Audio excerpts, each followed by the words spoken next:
warahmatullahi wabarakatuh. Kami dari kelompok 4 ingin mempresentasikan tentang rahasia medik. Perkenalkan, saya sendiri Miftahul Jannah. Saya Nesya Ayu Lestari. Saya Nuria Ida AF. Saya Sarli Maksalena. Dengan dosen pengampu Fitrah Rainaldi SKM MKes.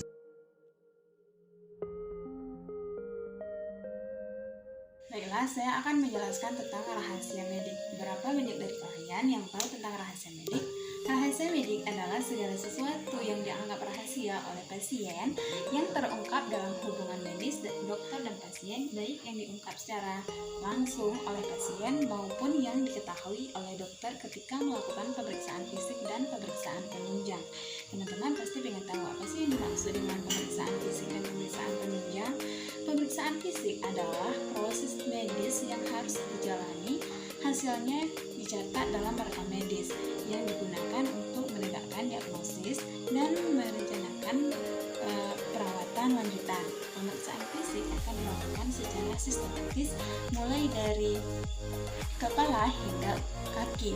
Pada saat pemeriksaan dilakukan, pastikan untuk mengikuti setiap instruksi dokter, dokter, dan berbicara secara jujur apa yang dirasakan untuk memaksimalkan hasil pemeriksaan. Indonesia, prinsip kerahasiaan medis atau rahasia kedokteran diatur oleh aspek etika melalui Kode Etik Kedokteran Indonesia atau disebut dengan KADEKI dan Sumpah Dokter. Lalu, apa sajakah yang menjadi ruang lingkup rahasia kedokteran dan juga tenaga kesehatan? Ruang lingkup kedokteran dan tenaga kesehatan meliputi identitas pasien, hasil anamnesis, pemeriksaan fisik, pemeriksaan penunjang, penegakan diagnosis, pengobatan, dan atau tindakan kedokteran dan hal lain yang berkenaan dengan pasien.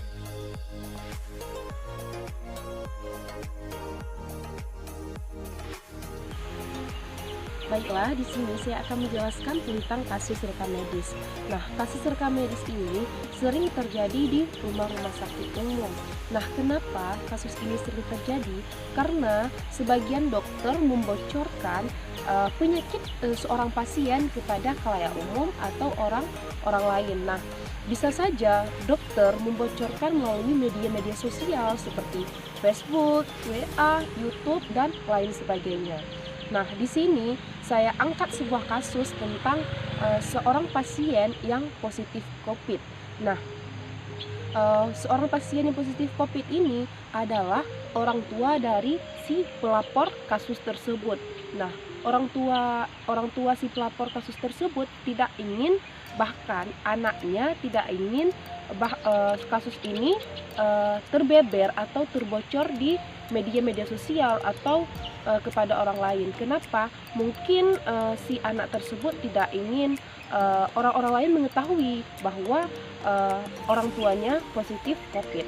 Nah, di sini dokter tersebut membocorkan bahwa si orang tua tersebut positif COVID-19. Nah, jangankan itu saja, si dokter tersebut membocorkannya melalui media sosial. Nah, pada saat anaknya tersebut melihat bahwa dokter tersebut membocorkan orang tuanya positif COVID di Facebook, mereka melaporkan kasus ini kepada layanan hukum, kepada pihak-pihak yang berwajib. Nah, ketika ditimbang-timbang, ketika diproses, si dokter tersebut mendapatkan sanksi terhadap pelanggaran Undang-Undang ITE, yaitu 6 tahun penjara.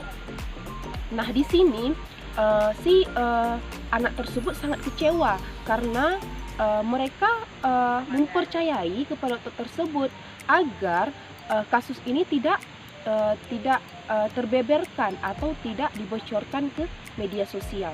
Karena kenapa? Mereka tidak ingin orang-orang beranggapan, karena sebagian masyarakat beranggapan nenek tersebut belum sembuh. Nah, dengan belum sembuh, orang-orang di sekelilingnya menjauhi nenek tersebut, bahkan dianggap masih terkena COVID-19. Nah, dengan demikian keluarga dari pasien terkena tersebut sangat menyesal atau sangat kecewa kepada dokter yang menangani nenek tersebut. Nah, di sini keluarga tersebut setelah melaporkan kepada pihak yang berwajib, mereka tetap mengenakan sanksi kepada dokter yang membocorkan penyakit nenek tersebut. Nah, sebaiknya kita sebagai tenaga kesehatan atau dokter harus menjaga rapat-rapat karena penyakit yang diderita oleh pasien merupakan rahasia yang tidak bisa dibocorkan, baik itu kepada khalayak ramai, orang lain, maupun sebagainya. Karena kenapa?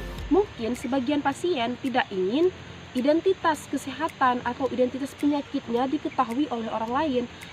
Di sini, kalau misalnya seseorang mengetahui identitas penyakit kita atau kita menderita apa, banyak kerugian atau banyak hal-hal yang tidak ingin kita harapkan bisa saja terjadi. Nah, seperti contoh kasus satu lagi tentang seorang pasien yang positif HIV. Nah, di sini seorang pasien tersebut hendak menikah dengan seorang laki-laki. Nah, si perempuan tersebut positif HIV.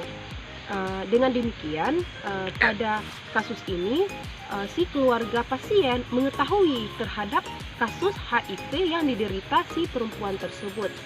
Di sini, kenapa mereka bisa mengetahui? Karena ada seorang dokter membocorkan bahwa si wanita tersebut positif HIV kepada keluarga si pria tersebut. Dapat kita lihat di sini bahwasanya jangankan itu saja, kerugian atau hal-hal yang sangat merugikan kepada si pasien yang dibocorkan kasus penyakitnya tersebut seperti kasus HIV, bahwasanya pada saat itu mereka hampir saja batal naik ke pelaminan atau batal menikah. Karena kenapa? Karena keluarga si pria tidak ingin penyakit tersebut menular kepada anaknya. Nah, di sini si wanita tersebut, jangankan itu saja, banyak tetangga atau teman-teman dari si wanita tersebut menjauhinya. Padahal jika ditinjau dari status kesehatan yang diderita wanita tersebut sudah tidak lagi menderita HIV pada saat itu. Nah, kenapa kasus ini bisa terbocor atau bisa tersebar ke khalayak ramai? Karena terjadinya kelalaian dari si dokter tersebut. Nah, di sini pada saat itu wanita tersebut sangat kecewa atau sangat merasa dirinya dipojok atau merasa dirinya sangat tertekan pada masa itu. Karena kenapa? Karena dia sangat mengalami hal-hal yang tidak ingin diduga. Pada saat dia ingin menikah, keluarga pria mengetahui bahwa dia pernah terkena kasus HIV, mereka hampir saja batal menikah. Jangankan itu saja, pada saat itu setelah mengetahui bahwa si wanita tersebut menderita kasus HIV, dia pernah diusir dari kampungnya sendiri. Nah, setelah dilihat dari status kesehatan bahwasanya wanita tersebut tidak lagi terkena kasus penyakit HIV, maksudnya tidak terkena lagi penyakit HIV.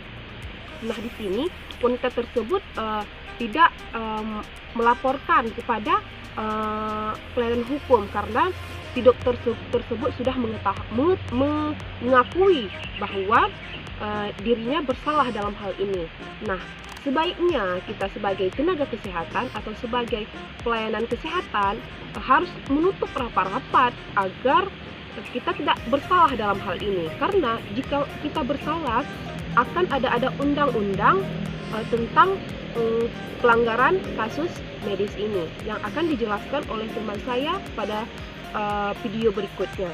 Nah, di sini jangankan itu saja, kita sebagai tenaga kesehatan, sebagai dokter, harus berhati-hati dalam mengupload sesuatu, dalam mengunggah sesuatu, karena bisa saja bagi kita ketika kita mengunggah, misalnya tadi seperti contoh yang saya jelaskan pada kasus yang pertama, seperti positif COVID. Nah, di sini ada sisi baik dan sisi buruknya. Ketika kita mengunggah, orang-orang akan berhati-hati, orang-orang akan menjaga kesehatan. Nah, di sisi lain, mungkin ada beberapa pihak atau beberapa orang yang kita rugikan, yang kita rugikan dalam hal ini. Nah, dengan demikian, dalam hal apapun kita perlu persetujuan dari pasien tersebut. Ketika kita hendak membeberkan atau membocorkan atau mengupload atau menyebarkan sesuatu, kita harus meminta persetujuan dari si pasien tersebut agar tidak ada kesalahpahaman atau tidak ada terjadi pelanggaran-pelanggaran hukum terhadap kasus kesehatan dari pasien atau dari orang lain yang kita anggap bahwa penyakitnya itu harus dibeberkan. Nah, dengan demikian, maka kesimpulannya di sini segala sesuatu yang terjadi di dunia kesehatan, yang terjadi di diri pasien tersebut harus kita minta persetujuan agar tidak terjadi kesalahpahaman. Cukup sekian.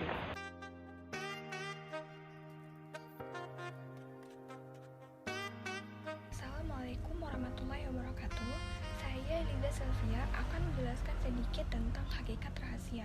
Sebelum kita mengetahui apa itu rahasia medis, kita harus tahu dulu apa itu rahasia. Rahasia adalah suatu segala temuan dalam diri pasien dapat dikatakan sebagai rahasia medis. Dengan demikian, dokter mempunyai kewajiban untuk menjaga rahasia milik si pasien. Hal yang tidak dikehendaki untuk diketahui oleh orang lain yang tidak berkepentingan akan hal itu. Juga yang berpendapat bahwa rahasia medis tidak dapat dibuka jika tanpa persetujuan pasien, mana si pasien percaya pada dokternya.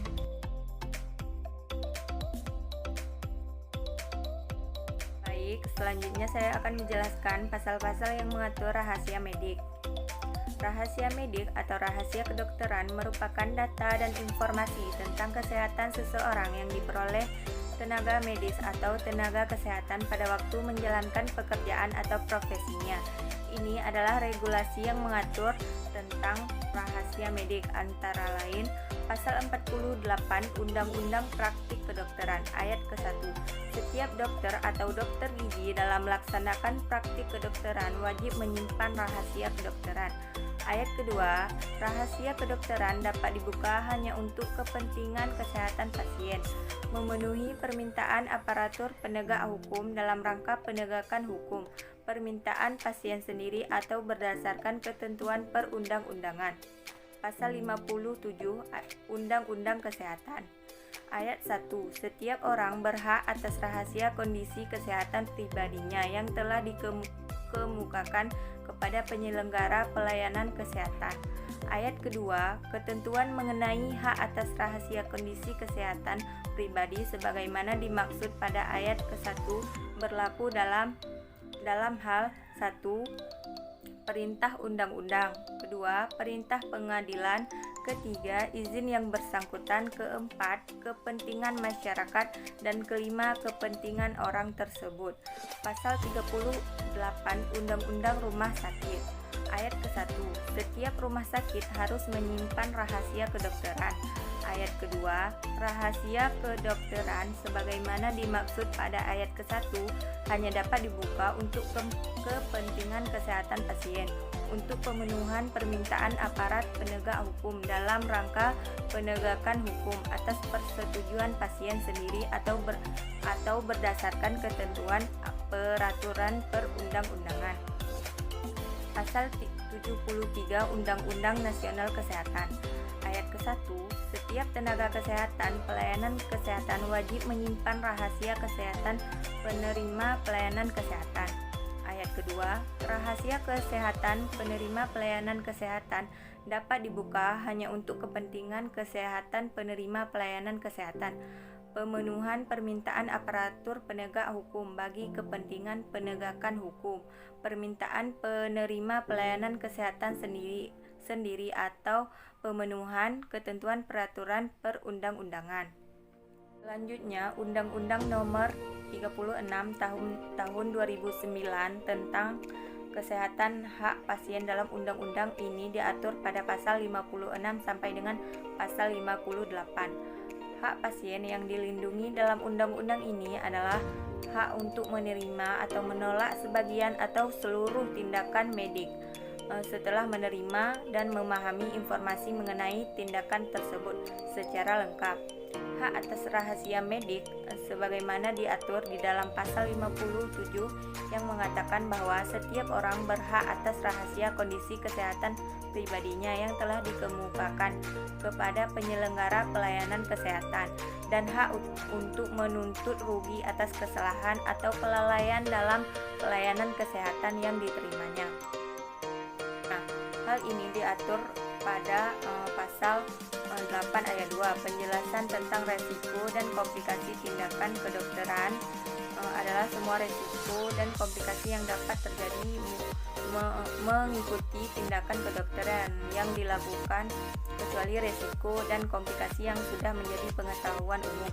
Resiko dan komplikasi yang sangat jarang terjadi atau yang dampaknya sangat ringan, resiko dan komplikasi yang tidak dapat dibayangkan sebelumnya.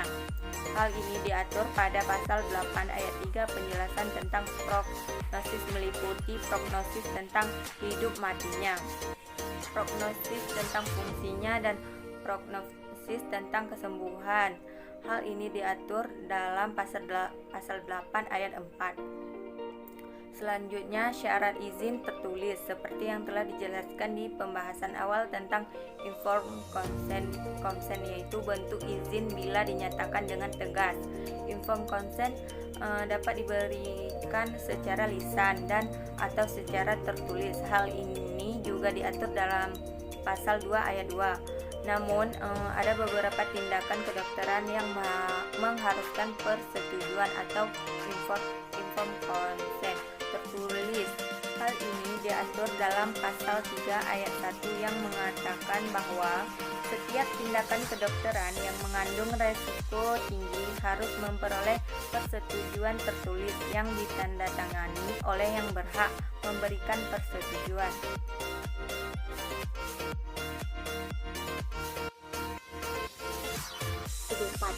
Permenkes ini mengatur mengenai rahasia kedokteran.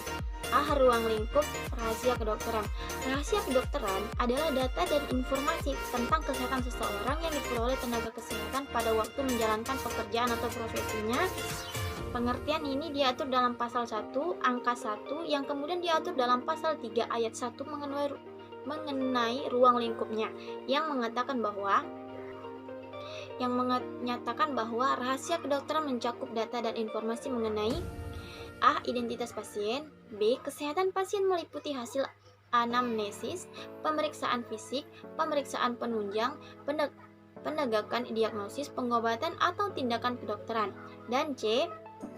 Hal lain yang berkenaan dengan pasien. Yang kedua, kewajiban menyimpan rahasia kedokteran. Dalam Permenkes ini diatur pihak mana sajakah yang mempunyai kewajiban untuk menyimpan rahasia kedokteran. Hal ini diatur dalam pasal 4 ayat 1 dan ayat yang menyatakan bahwa semua pihak yang terlibat dalam pelayanan kedokteran atau menggunakan data informasi tentang pasien wajib menyimpan rahasia kedokteran. Pihak sebagaimana yang dimaksud pada ayat 1 meliputi dokter dan dokter gigi serta tenaga kesehatan lain yang memiliki akses terhadap data dan informasi kesehatan pasien, pimpinan fasilitas pelayanan kesehatan, tenaga yang berkaitan dengan pembiayaan pelayanan kesehatan. Tenaga lainnya yang memiliki akses terhadap data dan informasi kesehatan pasien di fasilitas pelayanan kesehatan, badan hukum, korporasi, atau fasilitas pelayanan kesehatan, dan mahasiswa yang bertugas dalam pemeriksaan pengobatan, perawatan, dan pelayanan kesehatan.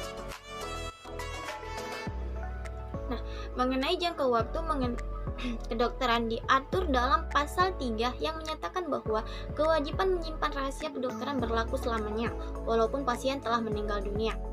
Pembukaan rahasia kedokteran. Pihak yang memiliki kewajiban untuk menyimpan rahasia kedokteran padanya terdapat hak tolak ungkap.